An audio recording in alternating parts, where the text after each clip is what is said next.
সবাই তো আমাদের মাথায় অনেক বুদ্ধি আছে, আশা করি আমরা গাড়িগুলো টান দিয়ে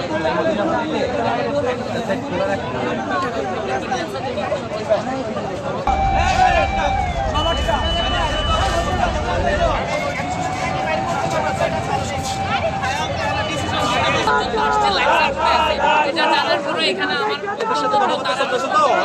আমরা অলরেডি একজন ভাইকে হারাই ফেলছি। আমরা কি এটা করতে পারি ওই অ্যাম্বুলেন্সগুলো আসার আগ পর্যন্ত উনি আসবেন, আমরা ওই পাশে দাঁড়াবো, গাড়ি পিছনে যাবো।